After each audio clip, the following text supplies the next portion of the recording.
Well, hello everyone, and welcome back to the Silver Economy Summit. I hope you had a good break.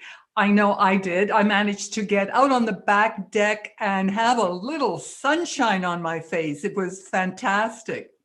So we have a super panel for you tonight with lots of information if you want to set up your own business. So I'm going to start by introducing the three entrepreneurs, and they're going to tell us about their experiences in setting up a business. And then I'm going to introduce the representatives of 7 support organizations that can help you set up your business. All the speakers have 5 minutes or less to introduce themselves. And speakers, panelists, I apologize in advance if I have to jump in and remind you if you're going over time. And it's only because we want everyone to be able to ask questions. So I am going to actually use this. If you can see this, this is my old stopwatch from my CBC days as a CBC producer. So I'll be timing you. So Penny, we're going to start with you. So Penny Steele is the owner of Coloratura Art Gallery. She's also a partner with her sister in Cabotto Chocolates. Now, I hope I got those 2 names right, Penny. Penny, can you tell us a little bit about yourself, please, and your business? Actually, it's Cabotto. And the reason we chose it is because John Cabot was Italian, not English, and therefore was not John Cabot, was Giovanni Cabotto. So hello everyone, and yes, my name is Penny Steele.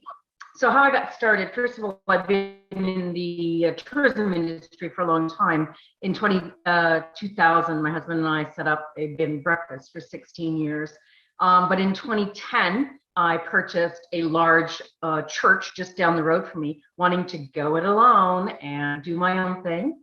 I have a Master of Fine Arts degree in theater, etc., and art, and I wanted to find a place within the gap within the local economy that needed something like in retail, and art was where I saw it. I'm surrounded by a lot of artisans, and so at some point, I decided I wanted something of my own in the gallery, and I started Cabotto Chocolates. Well, I started making chocolates in little trays for the first 2 years. And then my sister did join me 5 years ago. And I just like to point out that I am sitting in my brand new, just made chocolates yesterday for the first time, kitchen. We invested $58,000 in creating and taking the gallery. The art gallery was doing great, but as I said, the chocolates certainly started to take over, and we decided to build this building. I know at the age of 62, making that kind of commitment to a small business, however, that's what we chose to do. And once this pandemic is done, we are on the Cabot Trail. We are just a short distance away from the tree walk that is being planned for Ingonish. The gondolas go up this season, so we're looking for a great season this year.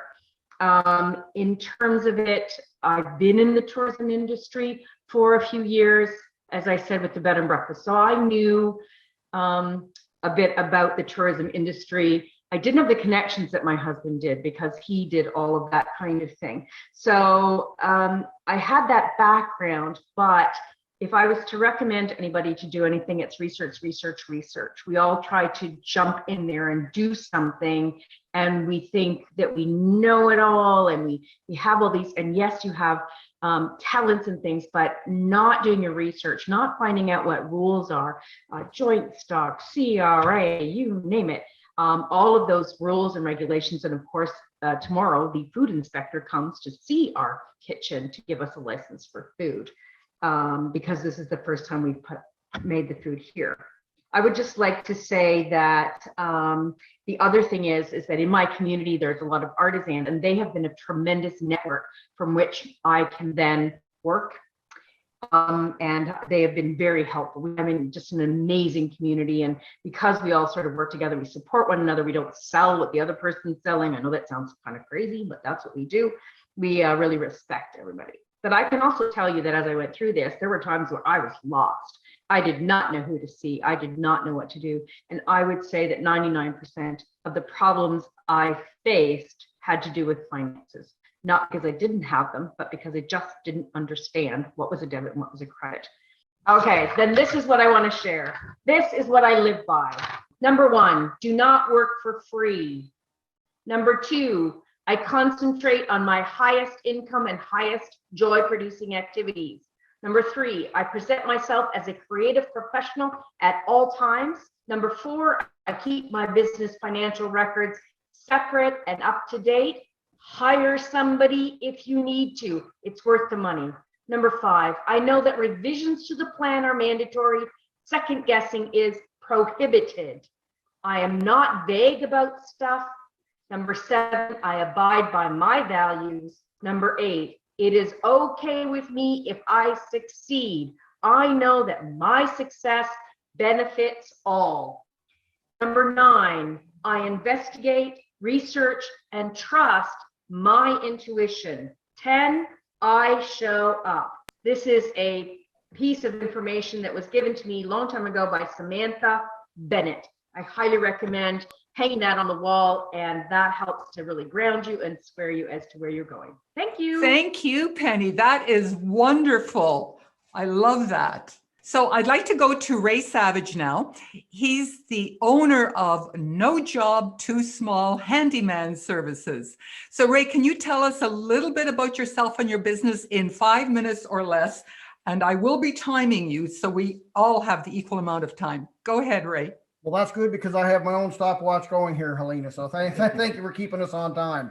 My name is Ray Savage. I'm very actually kind of humbled and very full of gratitude to be here this evening. A little bit of my background before I get into my business. I actually started my working career as a young fellow in the trades. Thought I wanted to be a mechanic till I started working. I was always a bit of a motorhead.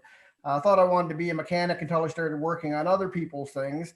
And then I kind of moved into construction and really enjoyed construction. But through time, I actually kind of moved into white collar positions. So most of my working career, the last 30 years, have really been white collar positions.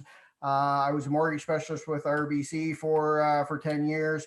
I actually ran a business coaching franchise out of Australia for about 15 years. And I'm marketing manager for a large construction company in New Brunswick. So I've really got a very, I guess, varied background. My last going off, though, I was actually working for a large media company as the regional sales trainer for English Canada.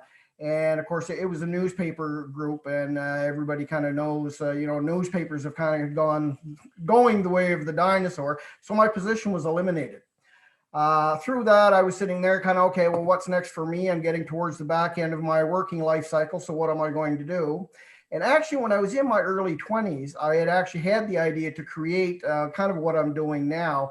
Talked to ACOA about it originally because ACOA was first being formed then, but I never really followed up on that because, again, the road just led me to a different path. All these years later, after my elimination, some people had asked me, suggested and kind of coached me to run for county council, which I did here in Kings County in the beautiful Annapolis Valley. And, going door to door, talking to people, I knocked on 4,000 homes doors and talking to these people and seniors specifically, I saw this need right here in front of my face. And, I had also taken my parents through the back end of their life cycle. I'm from New Brunswick originally. They were in Moncton. I'm here in the Annapolis Valley, 3.5 hours away. So it was very tough to be able to go home and do things for them. So I knew the challenges and the struggles that they had just trying to stay in their own home. Because those of you that your parents are probably very much like mine, come hell or high water, they were not going to be taken out of their home. The only way they were going to be taken out of there was a pine box. In my case, that was kind of the way it was. So good on them for that. But again, I really saw the need, and seeing this again, I said, well, you know something, if I'm ever going to do this, this is the time. And a good thing that I really love about what I'm doing now, my business is No Job Too Small Handyman Services. Effectively, my mission is helping seniors and others stay in their home longer. And that's kind of what I'm doing. So I started this 4 years ago. You know, there are a great many organizations out there that can help you get started in business. I'm kind of fortunate in that, you know, I know a lot of these people that work in these organizations, but I've kind of been around that block. So I was able to kind of weed my way through the red tape and a lot of the other obstacles on my own. But, you know, one of the big things I really jumped into this for, of course, was to help people. I've always been a people helper. But also I looked at it from the physical standpoint, because getting older, I wanted to be more physically active, because, you know, having a white collar job, which is largely sedentary, it was tough. So now, you know, I'm probably in the best shape I've been in 30 years. Gives me the ability to carry this extra weight I've got going on. So, you know, looking at it, some of the things I think you really want to consider when you are opening your own business. I know the previous speaker had mentioned, you know, your financials and keeping up to date on that. I would highly suggest setting up, getting a bookkeeper to actually set up your book so you can actually know where you can put your expenses and that sort of thing. There's a lot of benefits to being self-employed. Of course, there's also, you know, a lot of obstacles along the way, but some of those benefits are very, very good. And like I say, the Acadia Entrepreneur Center, CBDC, ACOA, and others are out there to really help you. So I would suggest seeking these people out, asking the question. You know, they all have their own missions. As much as they're working in business, they are working with individuals a little different. So I would suggest going to talk to somebody in each of these organizations to see how they can help you out. You know, right at the end of my session, I guess one thing I'd like to ask you, because one of my things is looking at this was, you know, my motto was to kind of help people. So if you're looking at starting your own business, what can you do that can add value to others? Because we all know that working is tough. And if you're adding values to others, it sure makes your day a whole lot better when you come home. And that's a great question, and hang on to that. So when we get to the questions and answers, Ray, then people can answer that. So thank you very much. And I'm going to go to our final entrepreneur, Barry Stevens. And Barry is the president of Stevens Solution and Design, Inc. and 3D Wave Design. Jalasi, Barry, please tell us a little bit about yourself and your business. Oh, sure. I'm talking to everybody from beautiful downtown Mahone Bay, and I'm a member of Acadia First Nation. I've been running Stevens Solutions and Design for approximately 21 years or so. And I have a technical background in applied science and electronic design. And I also studied business at St. Mary's 30 some years ago. I'm from the Mahone Bay area, and when I decided to sell a vested interest I had in a company I had set up, I moved back home, sort of lived very rudimentary, and then September 11th came. Now, my background was a civilian in defense and law enforcement, so I started doing custom electronic designs in the remotest of locations with only dial-up and the like, but I was working in shipping stuff globally. As time went on, I absolutely loved working for myself. And one of the things the mantras that I have is pick something that you like and do something that you believe in, because it only goes down from there. Because being an entrepreneur is you need a bit of tenacity. So, but having said that, I would never trade it for the world. Now, through all of this, I worked with my wife for decades, and currently I'm working with my son. Now, my background is in electronics, his is in programming, and we're doing 3D modeling for climate change, flooding, fluvial river flooding, and 3D modeling of wildland fires. So pick something you like, pick something you believe in, get value from it. You'll have ups and downs. but it's you've got to have some purpose in your life, and pick things that are true to your inner self and to your belief system, and that makes it easier when things go for, well, go off the rails. That's pretty much it. As far as bookkeeping, I'm a firm believer, don't do your own bookkeeping, because you need a second set of eyes. Get that out of your house. You don't need to do that. Organize it, get it to a bookkeeper. It's worth the money. There's a person that will help you look at things differently. Best money you'll ever spend. Focus on what you're good at, and be prepared to put in long hours, and also be prepared to take some time off when you do have success or when things are slow. I'm done. Well, yeah, and you know what? You've got almost 2 minutes, 2.5 minutes to spare. Does anyone want to hear me sing? Later, you're going to get the prize for the fastest one. Thank you very much, Barry. Thank you. And some really good words of advice. So now I'd like to introduce the representatives of the 7 support organizations for our entrepreneurs and any entrepreneur. So I'm going to begin with Matt Tapper, and then I'm going to go to Findlay MacRae. So Matt is the general manager of Ulnooweg Development Group. So Matt, can you tell us a little bit about your group and how it helps entrepreneurs?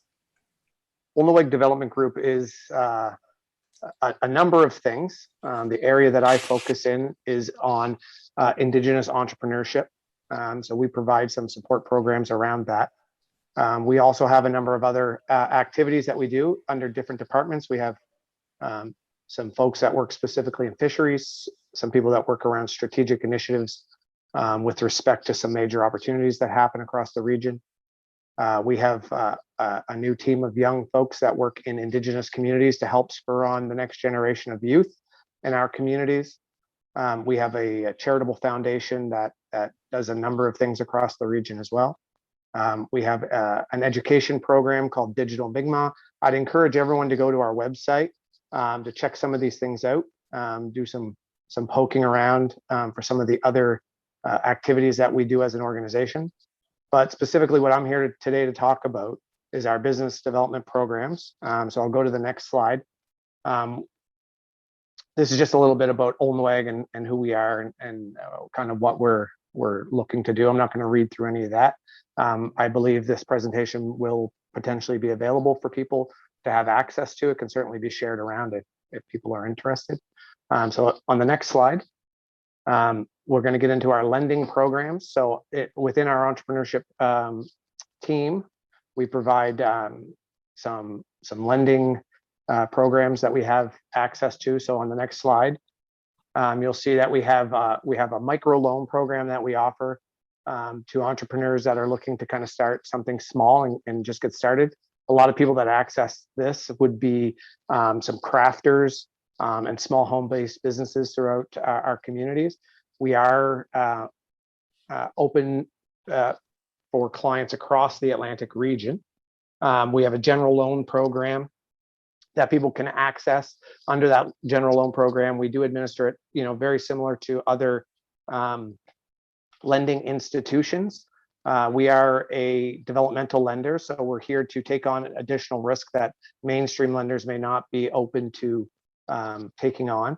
Our loans and repayment schedules are flexible, and we work on those with our clients based on the needs. So if you have a seasonal operation, as an example, and you generate most of your revenue in a certain period of time, we'll structure our loan payments so that they work and fit the needs of your business. Generally speaking, what we can do is that, new business startups, purchase of an existing business, an expansion, investment into working capital, anything along the lines. We're open for business and looking to assist there. We'll go to the next slide. So we also deliver a program called the Aboriginal Business Financing Program. And on the next slide, you'll see some information on that. It is a non-repayable contribution program that we administer on behalf of the federal government. It's managed through our national association, and then it makes its way down to us to deliver here in the region. This program can provide some support costs into business planning, so pre-care costs, the cost to actually establish or acquire the business, marketing activities that you might need to do for your business, some post-care or aftercare expenses. So people have been talking about like bookkeeping services. So, you know, if that was something we identified as a need within the business, we could provide some support to get you set up with a bookkeeper and get that situated. This program can provide up to just under $100,000 in support. It is a needs-based program, so it takes into consideration a number of things, which you'll see there on the screen: personal credit, the viability of the opportunity, your net worth statement, the ability of the business to debt service. Ultimately, this program is designed to reduce the risk in your project to entice lenders to provide you the capital you need to get started. Moving on to the next slide. This is just a slide on one of our clients. And I'm going to pick on Barry a little bit because I purposely knew Barry was on this panel. So I actually have one of these slides of Barry's business, but I did not put it into this presentation. Oh. Sorry, Barry. I figured you'd give yourself enough props. You didn't need additional from us. So business support services, as you see, moving on to the next slide. Some of the services that we provide to our clients. I'll just get you to click to the next slide, please. Yeah, and we're just about out of time. Yep, I believe this is my last slide anyway. Oh, great. So our business support services are free business advice that we provide to clients, whether it's pre-care or post-care or even during your business operation. We have a business support officer who works for us, who exclusively works with clients when we identify a need in their business or they've identified a need in their business, and we will connect them to her, and she will work with the business owner to try to overcome the challenges that they're facing, regardless of what they are, and help them find the supports or the solutions to their challenges. Thank you. I'll probably leave it right there. Yeah, thank you very much. But there will be questions, so I'm sure somebody will ask about that. Thank you very much. Now, I'd like to go to Findlay MacRae, who's the Executive Director of the Acadia Entrepreneurship Center. And we know the Acadia Entrepreneurship Center is hosting the summit along with the Department of Seniors. So Findlay, can you please tell us more about the center itself and how it helps entrepreneurs? Sure, and good evening, everyone.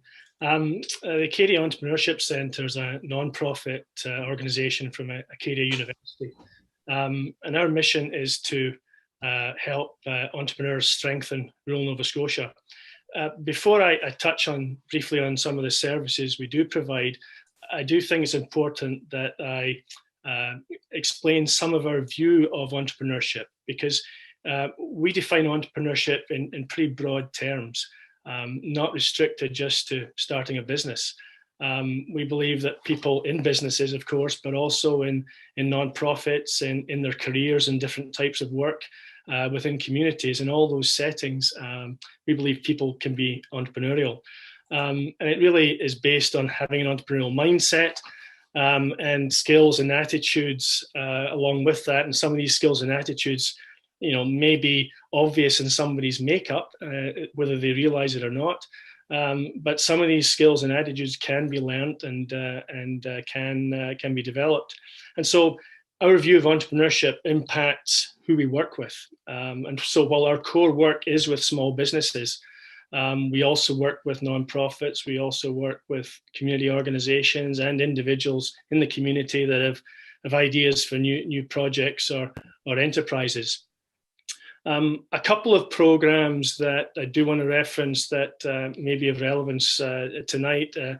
One is called Redefining Retirement. Some of you may have heard some about this afternoon. And we're working on this with our friends at Third Sector Enhancement, Chantel Pelham-Edwards and Chris Pelham. And it's a series of workshops and coaching sessions and peer support with a view to try and expand an entrepreneurial culture and engagement among retirees and in the community. Another program is the Employment Nova Scotia Self-Employment Program. We deliver that program in Lunenburg and Queens counties. There's various other service providers that provide this program in other parts of the province, but we deliver it in Lunenburg and Queens counties. And if you're unemployed and interested in starting your own business, you may be eligible to be part of that program, and we would, over several weeks, provide advice, training, and the participant would receive financial support while they're developing their idea into a business. On a day-to-day basis, the types of service we provide are in advisory and training, various types of services. We've got a great team of people that work one-on-one with individual businesses, and other organizations, providing sometimes obviously technical business advice, whether it be financial or marketing or otherwise. But often it's also just trying to help people through a process. They may be stuck, and how do I move from there to here? Do they have an idea? How do we help them move it from A to B to C? And so it's helping through that process and facilitating that with them. And surrounding all of that, we provide connections in the community to resources, other service providers, many of whom are on the meeting tonight, and other support networks, as well as resources on campus. Now, sometimes some of the people we work with need a deeper dive. Maybe they've got a really specific thing and they need some really heavy lifting done. And if we've got the competency, we might actually do some in-depth consulting with them, which would be on a fee-for-service basis, looking at specific issues or opportunities. So that's also available to people should that be of some use to them. On the training side, we offer various training learning opportunities for skills and tools that people can apply right away, and targeted often to business, but also, I mentioned earlier, some of these skills and tools can be applied in settings, various different settings outside of business as well. We also provide workshops and facilitate sessions that enable good networking, and also peer-to-peer support and connection. So there's a variety of things that we offer, both in the advisory and the training side, online and in person, and hopefully more in person as we get forward. But we've always been doing some online as well. And we're always looking for new opportunities to be of value and help to people. So please get in touch and we'd be happy to chat. Thank you again, Findlay. And we're going to go on to Paul Gerin and then Stephen Shaw. So Paul Gerin is a business development officer for ACOA, the Atlantic Canada Opportunity Agency. So Paul, can you tell us a little bit about ACOA and how it helps entrepreneurs? Twofold. So the agency on its own actually is the economic agency on behalf of the federal government. So it will actually provide funding to a lot of our community organizations that are here on the call this evening as well. But they'll also provide funding directly to various entrepreneurs, depending on the scope of the industry and the size of the industry. Within ACOA, my role is twofold. I help navigate calls within the agency. And then over the last 25 years, ACOA has actually been one of the regional resources for entrepreneurs on behalf of the federal government, what was previously known as Canada Business, now rebranded within ACOA as the ACOA Business Information Services. So our mandate for the federal government is to actually help navigate federal, provincial, and non-government programs for entrepreneurs as an initial source of contact. Our role has changed over the years as technology has changed, but at the same time, we do help to navigate a lot of programs and services on other organizational behalfs, and we then collaborate with our community partners and actually provide free research and secondary market research for entrepreneurs or organizations looking for the resource. So we have a variety of databases that we use. So as entrepreneurs or service providers are working in the community with their clients, we're then able to provide them with data that they may not be aware of. So permits and licensing, information on taxation, demographic data, so demographic data that is supported through the data from Stats Canada, but data that's actually more specific to their region, so we can narrow it down a little bit closer than Stats Canada can for some data. So we're really not a one-stop shop. We're here to help support entrepreneurs and organizations that help support the entrepreneurs, and then be that voice to help businesses identify the various funding. So there are a lot of funding programs out there, and probably all of my service providers on the phone will attest to, is we will actually hear people who have paid information or have paid money to actually get a list of government funding programs. And in reality, they should be reaching out to our community partners or organizations in their community, and they're able then to help them navigate within that ecosystem of what's available. So nos services sont bilingues dans les deux langues, so it is a bilingual service across the province. And within Atlantic Canada, if we are required to, we'll help navigate within other provincial programs and resources that are available, not just within Nova Scotia, but within Atlantic Canada. And if a business does need assistance across Canada, then our national toll-free and our association with our partners, regional development authorities, we then leverage our membership with other organizations across Canada to also provide that service to the entrepreneur as they grow their business, not just here locally, but interprovincially or internationally. Thank you very much. You did not take all of your time, so you get a gold star from me as well, Paul.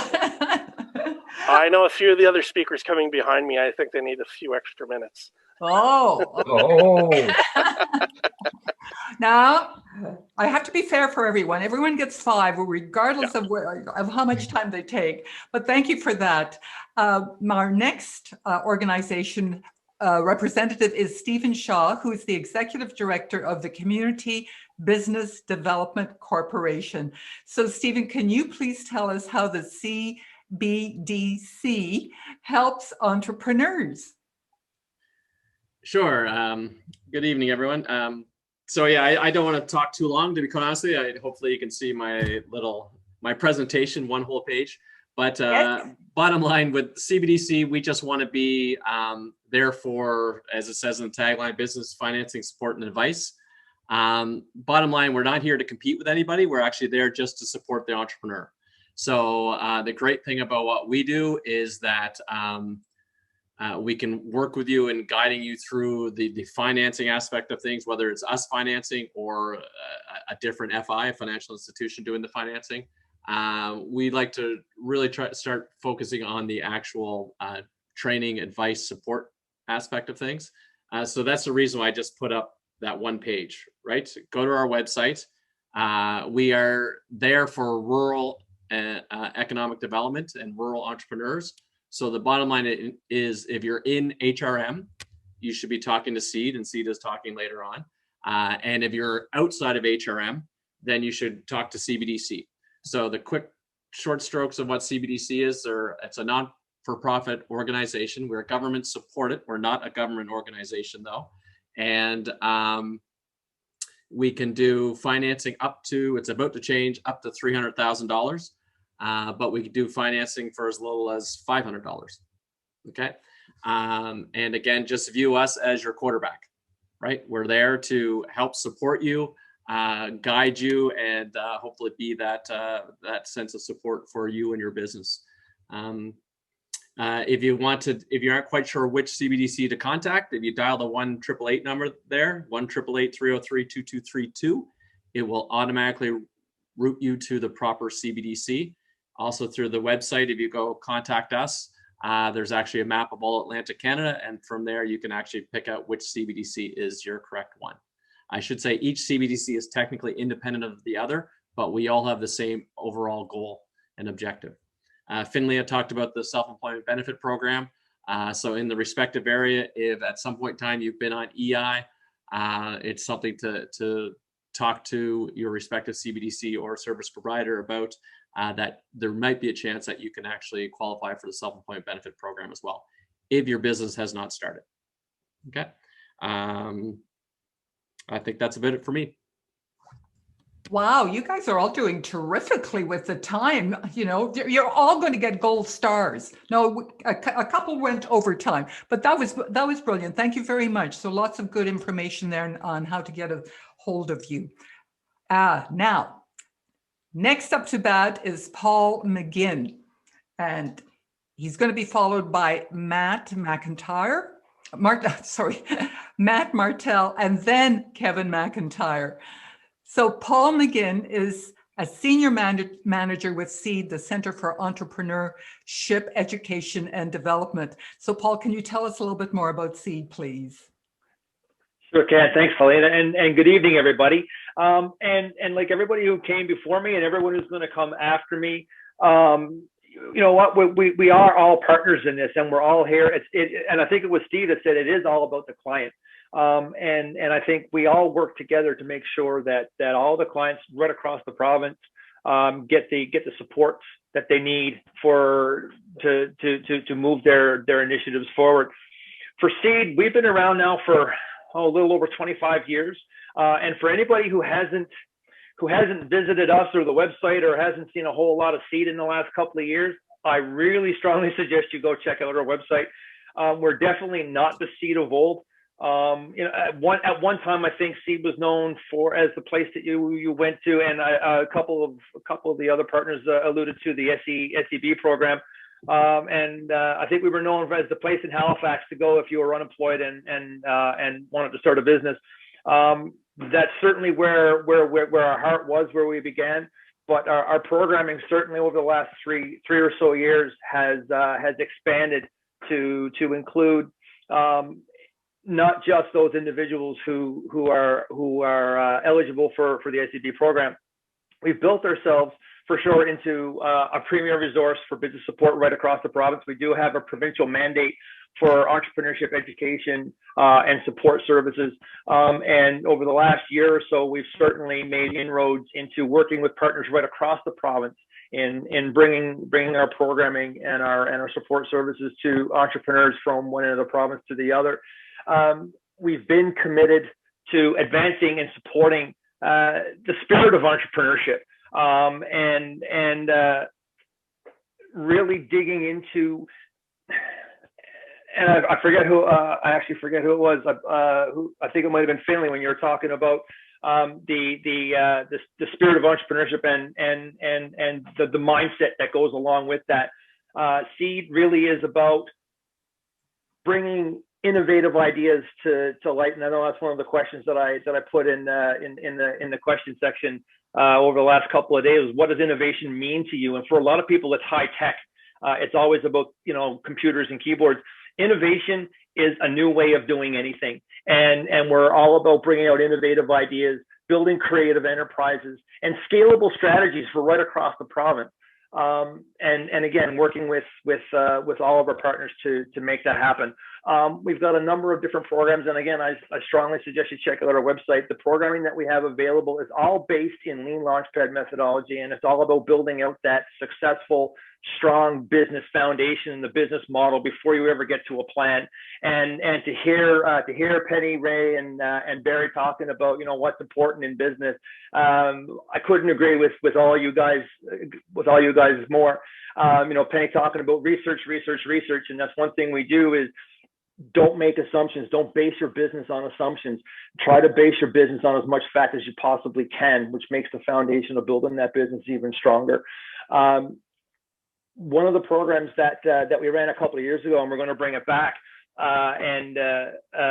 we ran a program specifically for people over the age of 50, and I don't go to the term senior, but people used to call it a seniorpreneur program.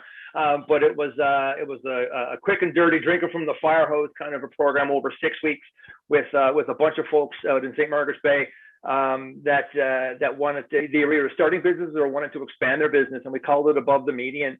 And we want to take that on a provincial scale, online for now, I guess, until things allow us to get back face to face.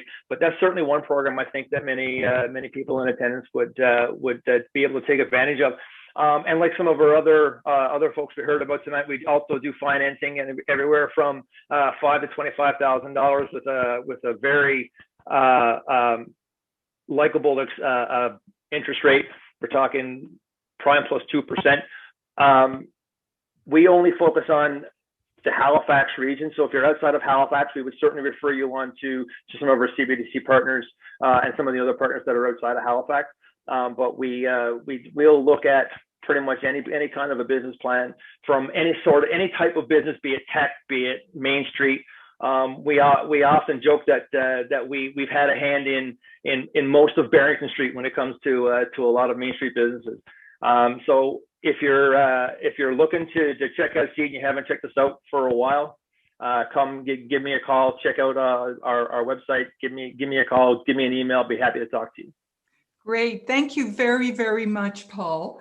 So right now, what I'd like to do is introduce our next guest, Matt Martel, who is the Chief Operating Officer for BBI, the Black Business Initiative. So Matt, can you tell us a little bit about how BBI helps entrepreneurs? Absolutely. Thanks, Helena. So I'll start by saying, very happy to be here today. A very proud Cape Bretoner who moved here to Halifax a few years back and have been helping entrepreneurs and working in the entrepreneurial space ever since. So I am the Chief Operating Officer at the BBI, which is an organization very similar to a lot of the folks that have already presented. But our focus is on founders from the Black community that have at least a 33% ownership stake in their business. So a lot of overlap for sure. So we certainly provide training to individuals and business connections, mentorship. We do loans as well, up to 25,000, which I think is similar to CEED. And I'd also like to echo what Paul did say, in the sense that we're all connected, we're all partners in this. So a lot of times people get a little bit confused maybe about who they should reach out to, whether it's, BBI or CEED or CBDC or really whichever. But, what I've come to learn and what I kind of preach to our folks is that, start somewhere. Chances are if an organization is a better fit for what you're trying to achieve, we'll be connecting you with them and we be partners along the way. So certainly, if it seems like our organization fits your persona or the work that you're doing or the partnership model that you have, by all means, reach out. We've been around since 1996, so we're celebrating our 25th anniversary this year. And we've had some really great success stories across the province. We break our province up into 4 regions, so we have a business development manager in each. So we have the South Shore, of course, Central, Metro HRM area, Northern around Antigonish, all the way up into Cape Breton and Sydney. So really, wherever you are at on your journey, certainly reach out, whether you're thinking about an idea and aren't really sure about the market and if or how to raise capital to really get started. We can help you with that. And even outside of that, we have an organization or an arm of our organization called Businesses Jammin', which impacts youth who are very entrepreneurial down to the age of 8. So I'm sure no one on this call is younger than 8, and we don't have a maximum age, of course, on the people that we support. So wherever you are along the journey, certainly reach out. And then outside of the BBI, I do sit on a few boards. One is the Acadia Institute for Data Analytics, which is great, and a connection to Acadia University. So even if you don't necessarily fit the mold of a Black entrepreneur, I do a lot of advocacy work, and I'm just very entrepreneurial and love helping business in general. So I'd encourage you to reach out. BBI.ca is our website, and I can certainly make sure that my email is in my speaker bio before the end of the day. That's all I've got. Hopefully I get one of those gold stars as well. But thanks. You get a big gold star. Thank you very much, Matt. So our final support group's representative is Kevin McIntyre. Now, you'll remember him from this afternoon. Kevin is the Chief Customer Officer of Boomers Plus. So Kevin, is there anything more that you can tell us about Boomers Plus and how it helps entrepreneurs? Well, I certainly, well, first of all, good evening, everybody. And Helena, thanks for inviting me back. I didn't mean to go for that gold star, but I probably will end up being there. And I'll take a couple minutes and just give you a very high level as to Boomers Plus. We're a private sector company. We're a small business. We started in Halifax. We've been in business for about 6 years. We've now grown a national database of what we call seasoned professionals. That's older workers over 55, and we match them to organizations for part-time project work and some full-time engagements. We also have advisory programs and mentoring programs. And many of the folks that are talking here this evening, we've done work with. We've done work with CEED in the mentoring space. We've done virtual advisor programs with some CBDCs, and we've done some programs where ACOA has been the funder on behalf of CBDCs and Nova Scotia RENs. So very familiar faces, good to see you all. But at the end of the day, we match seasoned professionals to organizations who need and want to leverage that wisdom experience to grow their business. It's as simple as that. And I think Helena likes to say it, we're matchmakers between organizations and seasoned pros. And that's what we do. Okay, I'm going to resist from singing the song. I dare you. Matchmaker, matchmaker. No, okay, that's it. Well done. Thank you very much, Kevin. Okay, so we've met our 3 entrepreneurs and we've met our 7 representatives from the support groups. So it's time for your questions. So I'm just going to start off to get everything rolling. I've taken my notes. I want to go to the entrepreneurs that we heard at the very beginning. And I'll start with Ray, and then I'll go to Penny, and then I'll go to Barry, just to get us going.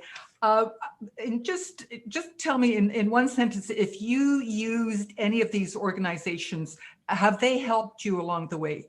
Or if they haven't, who is the person or the organization that helped you the most? So Ray, I'm going to start with you, and then Penny, and then Barry. Thank you, Helena. As I'd mentioned, I haven't actually had the opportunity to work with any of these individuals or organizations through this particular business. Although through previous career of business coaching, I have had the opportunity to work with clients that have worked with those. And one of the things I guess from my perspective and dealing with past clients is that they found all of these organizations, at least in the Valley, which is our catchment area, to not only be very, very knowledgeable, but also very empathetic and very caring to their individual circumstance, which I think is really, really important because, of course, you know, self-employment isn't an easy gig. It's not an easy road. So, no, it isn't. No, as a self-employed person, I know. Okay, thank you. Penny, can I ask you if there was any, if any of these organizations helped or somebody else? Yes, in this particular case for the chocolate, ACOA was our major support in getting this project done to build this new kitchen inside the gallery. Other than that, what also was amazing was the Cape Breton Partnership, and particularly Patrick Austin, who was phenomenal. He was the kind of person that everybody's looking for, who will help you, and I know there's lots of others out, but this was my experience, help you to the nth degree. I mean, he's the reason I was able to communicate with ACOA. He's the reason I got a business plan done. You know, it was the one catch all that could help with so many things. Unfortunately, Patrick just got bought out by Kate Smokey, so he's now the CAO up there. So we can't help you, but we are so glad we did the project with him. Wonderful, thank you. And now Barry. Yeah, did you work with one of these organizations, or who was very instrumental in your success as an entrepreneur? Well, those are 2 separate questions, and I'm going to put them back together, okay? No worries. I certainly worked with Ulnooweg. They were one of the first organizations I worked with some years ago, more than a decade ago. I currently do have some support from ACOA, but I'm aware of many of the other organizations. But if anybody's here is a budding entrepreneur, I'm going to say something that's somewhat cynical, but it's something that it's a truth. Get involved in these organizations for a multitude of reasons. Not only for the financial support or the guidance or the mentorship, they're part of a network you have to be part of, because they can connect you with other organizations that are maybe more suited to help you or to get you in front of other entrepreneurs or the like. Get involved with these organizations early. And get involved with one or get involved with more than one? What would you recommend? Well, you talk to people until you find the one that connects. That's what I find, because everything's situational. In many cases, people don't have a program, or they're oversubscribed, or they don't really see your vision. And next time you'll find someone that says they're waiting for you. Mm-hmm. So knock on doors, see which one opens, and follow that one. And if you get lots of time, which none of us have, you can open up all the doors and run through all of them, which you can't. Exactly. So what does Paul McGinn posed an interesting question in the Q&As. He said, what does the term innovation mean to you? So what does the term innovation mean to you? So let's Kevin McIntyre, let's start with you. It's to me, you boil it down. I think Paul mentioned it earlier. It's just a different way of doing things, and innovation sometimes is tied to IT, tied to the whole tech world. But innovation is finding new ways to do things better. It could come from the most non-technical business going, but it's just working together in teams and finding better ways. Taking milk and making chocolate milk. It's really that. It's taking maybe an existing product and modifying it to the needs of a new customer. So, or a service. So it's really that. It's taking that initial product and really making it your own and selling it and standing behind it. Yeah, I think Penny got excited when you mentioned chocolate. You can turn your cameras on too. Anyone else want to offer their opinion? I'd just add that from my experience, it doesn't have to be a brand new invention. A lot of what I've seen, I used to be in agriculture, a lot of what I saw from innovative farmers was they did a lot of investigative travel, and they saw how things were done in certain situations somewhere else, and they took those ideas back home and modified them to their circumstances, so it was innovative to their needs. So it doesn't have to be, somebody said it doesn't have to be tech, it doesn't have to be brand new, but it could be brand new to your area, your circumstances that you can use. Yeah, it could be new to you, absolutely. We have another question. Oh, actually a comment. And Corbin said that she would love to have a list, the list that Penny read, and could it be sent out to our registrants? I think it can be, but for sure when Penny held it up. My understanding is I sent it in and that it would be posted with my bio, like on the site. So it's my understanding from Leanne is it'll be posted there. I just want to make sure that people understand that I didn't write that. This is from Samantha Bennett, and I just live by this. It's a good set of regulate rules or thoughts to live by. And I think that if people go to your profile and they click in your picture, they should be able to see it. So it should be there. If not, I'll get you to send it to our organizer, Leanne Strathdy, and she can send it out to everybody else. So another question, and pardon my back as I'm squinting at my other computer, is somebody, Wendy Alafe, I believe that's her last name, said, long story short, I started a business 2 years ago. I make handcrafted decor with handcrafted decor with a nautical theme. Did mainly craft fairs, slow to start. Then COVID hit and it all tanked.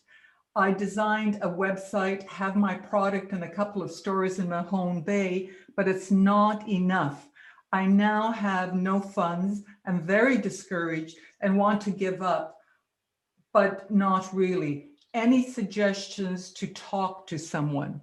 So this is the reality of a lot of small businesses here in Nova Scotia and in the world because of COVID.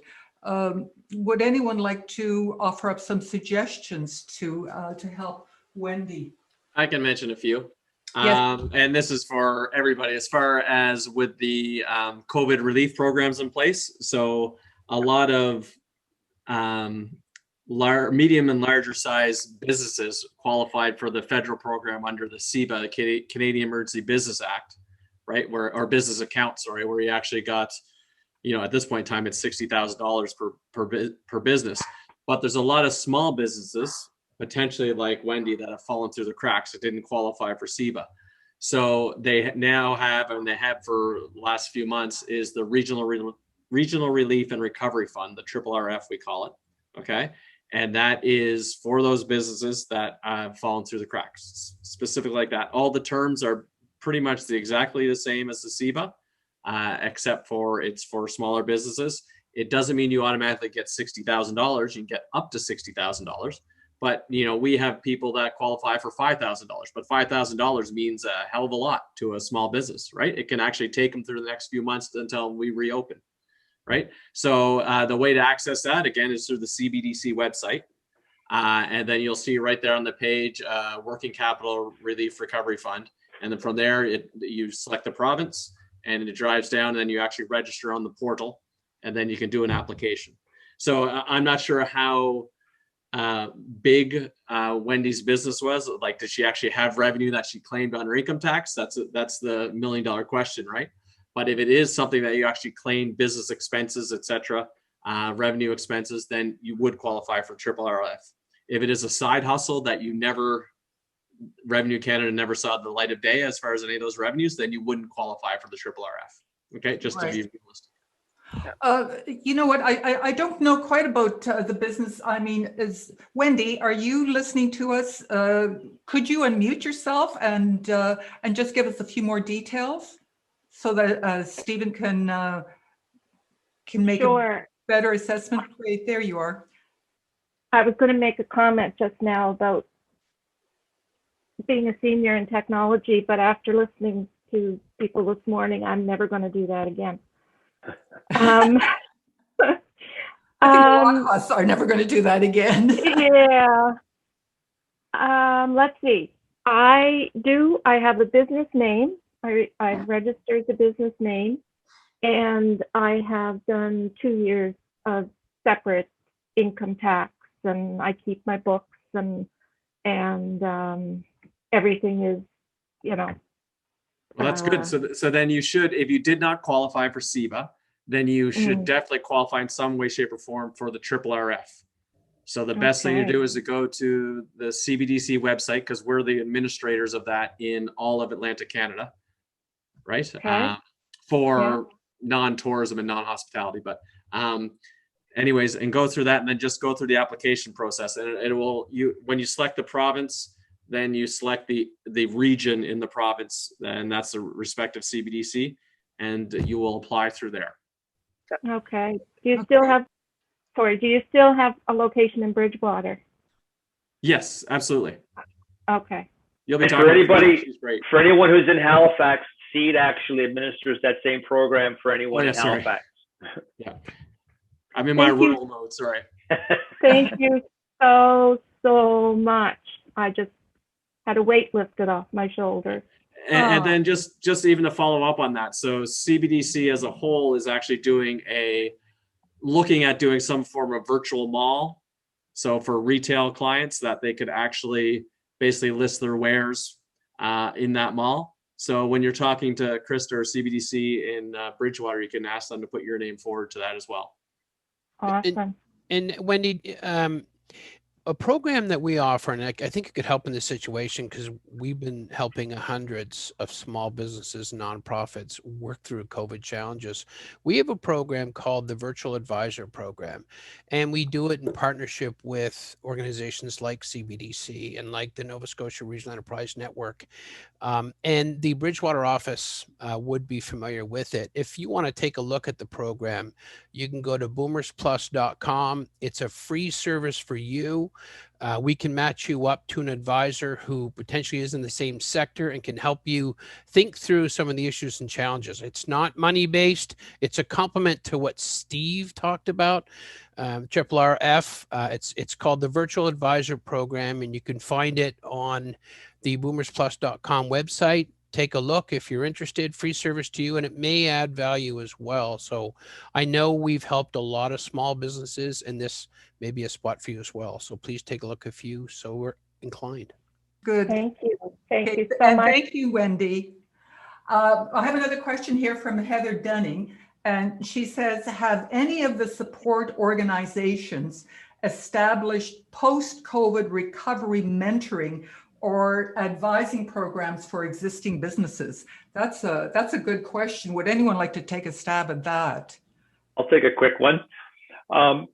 CEED is actually, we're in the process now of putting together a mentoring program through a new platform that we're using called Startup Space.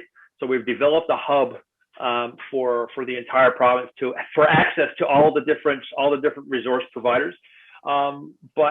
Also, we've also created a 4-week program, and it's exactly that. It's a recovery program, and it was inspired by COVID, but it's not COVID specific. So if a business has gone through any catastrophic event, maybe there was a huge crisis, maybe you as the owner, you had illness in your family and you kind of left the business to run on its own for a little while and you came back and it's a total mess.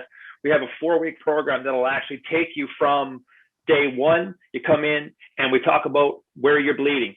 Day 2, it's like, okay, now let's start a plan to not only stop the bleeding, but get you back onto a path of recovery. And over the course of the next 3 to 4 weeks, we actually work with you to create a 30, a 90, and 120-day plan to get you out of trouble.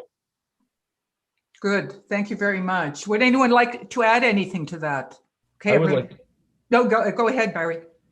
Well, one of the things, and I don't know if this is something you've already done, but there's been multiple times in my in my business career where something goes wrong, and I mean, COVID is a big thing, and I'm not downplaying that by any means, but I've always looked at these things as obstacles. I've not always overcome them, but many times you got to just simply look for a different way, like a distribution method. Now, I know a lot of people have put their business online through Etsy, and I don't know what I'm talking about because I don't do much of that, but Etsy and eBay and things like that, and they've had some success, and they've been getting a lot of orders.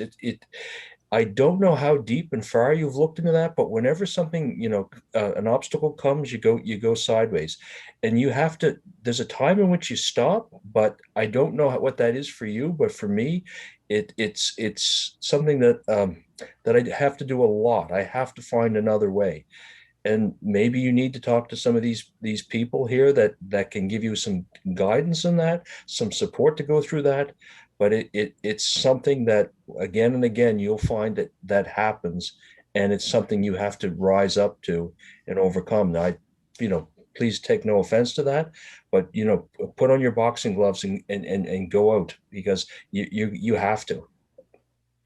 Probably to echo Barry's comment as well, things like the craft sector as well also have virtual platforms, and other organizations have that online support as well. So not just the people that are here today, but regarding whoever's in your sector, there's usually an association attached to you.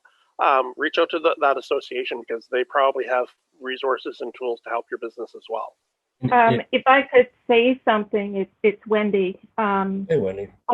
Over the last year, I have taken so many virtual classes, like from NSCC and CBDC and the whole slew of them. I've tried. I'm in the process now. I want to set up a shop with Shopify, but it's all this technical stuff that just does me in because I just get so frustrated. So, and the other thing is it's the technical, I have a website, but I can't afford to advertise my website. And how do I get beyond, Now, I did take the AEC SEP program, and I have the utmost respect for Donna Fancy and her team. Awesome. And like I said, I've done it all. Nova Scotia Artisans, but I just run into a rut at the end of it when I'm trying to get my SEO and all that technical stuff.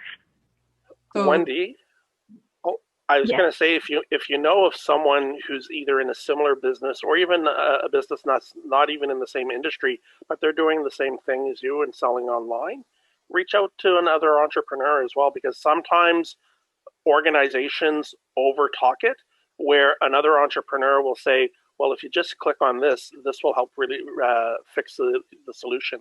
So organizations have a lot of tools, like you say. There's a lot of seminars, there's webinars. The CBDC has a virtual library.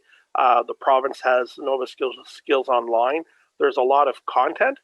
Sometimes, though, it's just a matter of asking another entrepreneur or somebody in your community, how did you get yours to work? Or if you didn't do it, who helped you, and do you have their contact?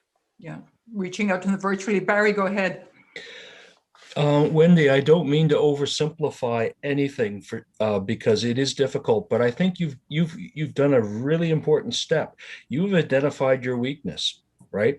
So whenever I get to that point, I don't, if I think it's outside my skill set or my desire, that's where I focus and I get someone else to help. Now, I know that's very obvious and easy to say, but I've been successful. I hire other people to do that or partner with somebody.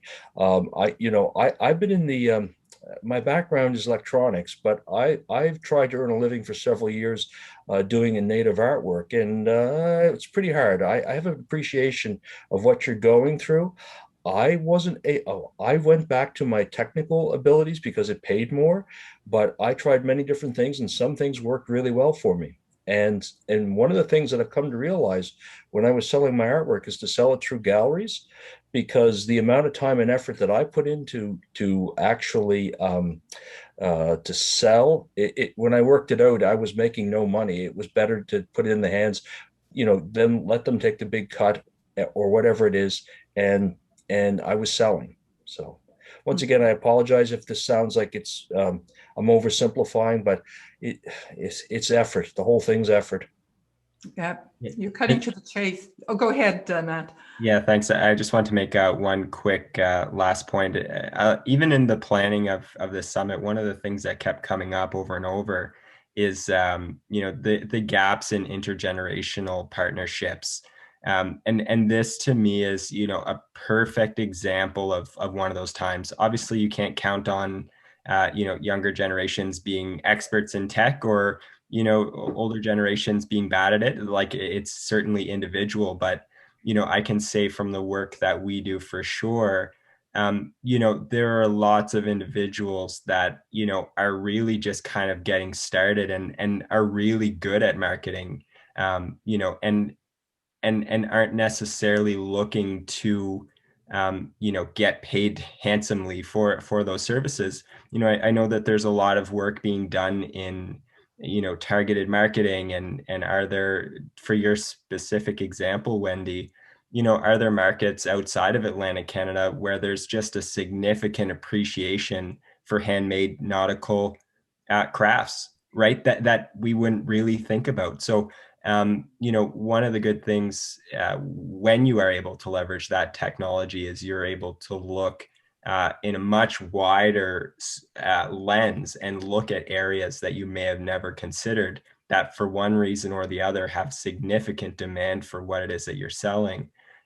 So I think any of our organizations that are here on the call, can put you in connection with those people in the space that have an interest, and this wouldn't be extremely taxing on them, and I'm sure they'd be happy to help through COVID. Thank you. So I just like to ask the members of the support group. So given COVID, given that we're in a virtual world right now, how many people that are coming to you for your services? How much of that is kind of centered on the technical and managing the virtual world? Paul here with ACOA Biz. I would say for myself, it's probably been about 30%.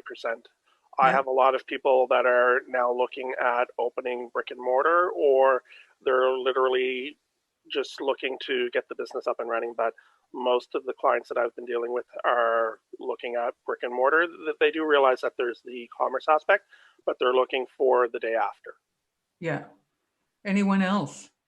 We're seeing a lot of interest in the actual online marketing, whether it's help with how do I advertise, how do I use Facebook to build my business, a lot of that stuff. So, CBDCs can offer through their entrepreneurial training fund some support there, but we also encourage your local chamber is also a good website to a lot of this stuff. You should join all your local CBDC, your local chambers, Facebook pages and all that stuff, because you get information about, upcoming training, upcoming seminars and all that stuff that gets posted. So make sure you're on that. I encourage the chamber just because they do a lot of labor and advanced education training, which is free. It's quite intensive because it's 40 hours over 10, 12 weeks, and it's invaluable. Good. Thank you very much for that. And speaking of technical, there's a question from Susan Smith who says, I need to learn Facebook for my business, from property setting up to getting business from it. Do any of your organizations offer a course in all aspects of using Facebook to grow your business? Other social media too. I'm already familiar with Google AdWords. Just builds on the, again, join the local, social media of your CBDC or your chamber, and those type of courses are offered all the time in different levels, like short, 4 to 8 hours, or the 40-hour one, and they can build on level 1, level 2, that kind of stuff. So the CBDCs have an online library as well. And then through Nova Scotia Works, they actually have a catalog of over 4,000 topics that people can actually look at. So anything from Excel, taking photography, and Nova Scotia Skills Online, it's a free program. Yeah. And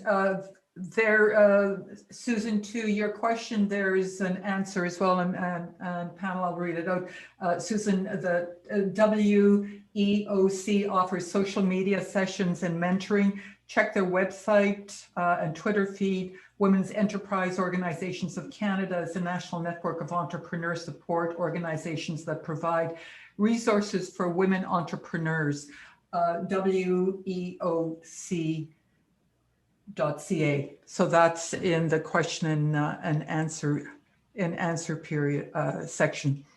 I'd like to go around certainly to the support groups, the representatives, and ask you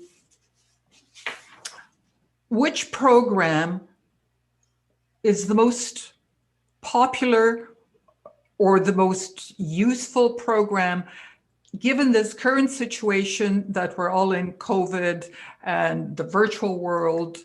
Which program is of the most use for Nova Scotians, for entrepreneurs in Nova Scotia? So Matt, if I could, I'm going to start with you, and then I'll go to Findlay. I'll just go in the right order. For us, we actually probably have two that I'll mention. One is similar to the CBDC's Entrepreneurship Training Fund that Stephen mentioned.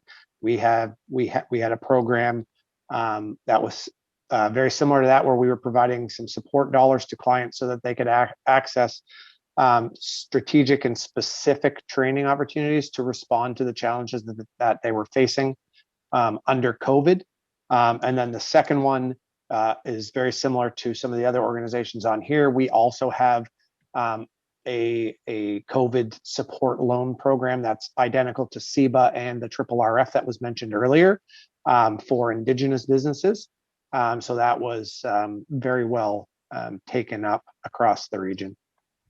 Good, thank you very much. Findlay, could I ask you for the programs that have been the most popular at the Acadia Entrepreneurship Center, given this current situation that we're in?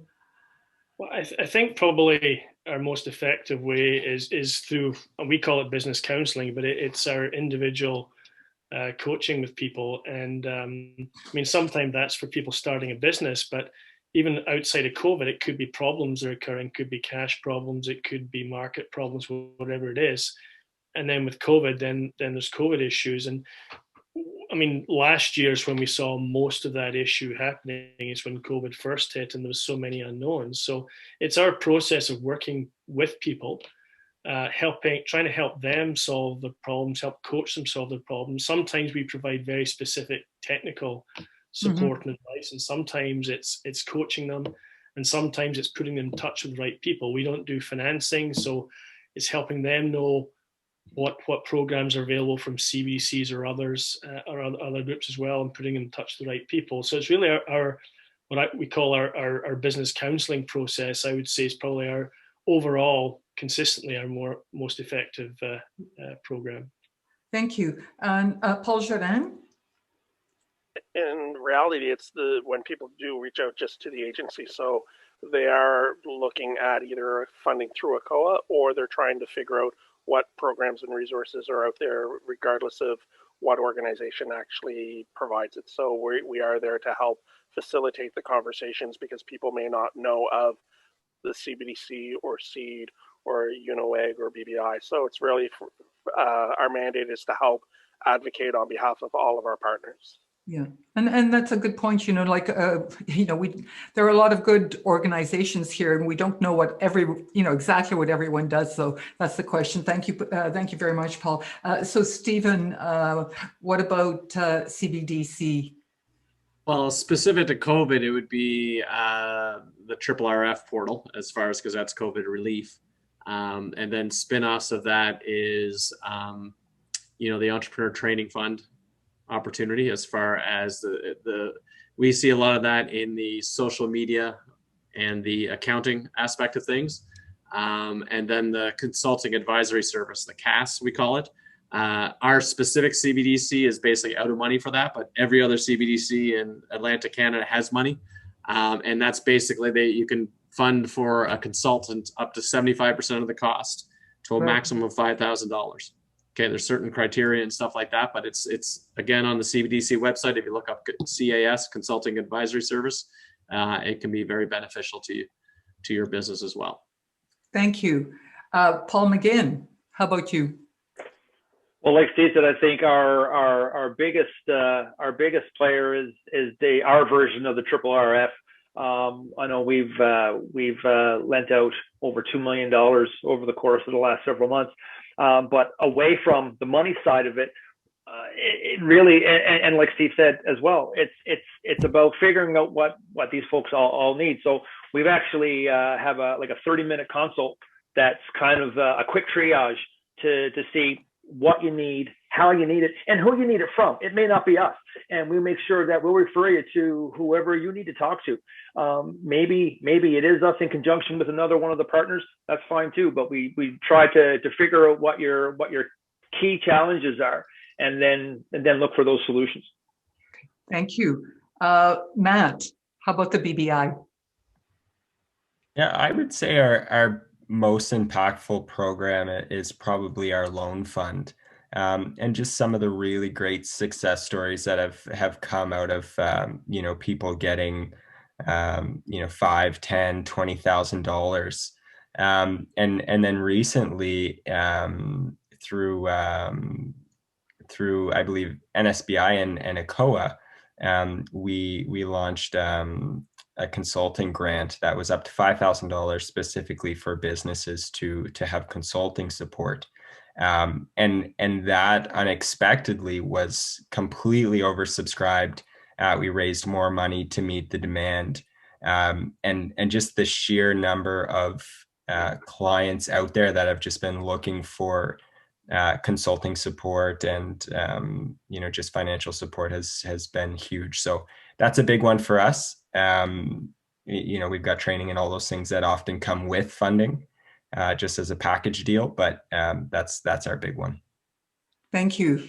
So Kevin, last word to you.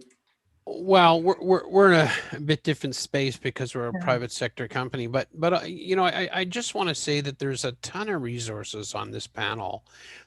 If a business does the work, I think Barry said that, if the business does the work, there's a ton of resources and a ton of organizations with a great programming. You just have to do your homework and push through it, from BBI to CBDCs to CEED to Acadia Entrepreneur Center. If you're an entrepreneur in this call and need some help, and to Paul's point, there's probably programs already in place. Could be your local chamber that you need to do the homework, investigate, and then get involved. All kinds of resourcing. I've heard that in spades here in this call. I'm not surprised, and I hope anybody that's out there listening to the panel, an entrepreneur in a small business, there's a lot to take advantage of. And you said it so well, and I don't have to say it, Kevin, but there is a lot to take advantage of, and this was such an important and informative panel. So this is all that we have for you this evening. I want to thank the panel, all of you, very, very much for the information that you have given us, for the representatives from the support groups and from the 3 entrepreneurs that shared their experiences with us. But this is it for the very first day of the Silver Economy Summit. So we're going to start tomorrow at 9 a.m. Atlantic Daylight Time. And we have an amazing lineup of speakers for you. Our keynote speaker is Dr. Gaynor Watson-Creed, and she is a real visionary and change maker, and you're not going to want to miss her. And we've got the one and only Terry Kelly, and he's going to inspire us with his words and his music. And we're also going to talk about a quality of life survey. So more speakers with more information that we all can use coming at you tomorrow. So I want to thank all of the speakers, the panelists, everyone for making today so very, very valuable. And I want to thank you, our wonderful audience, for being with us today. Thank you, everybody, and good night.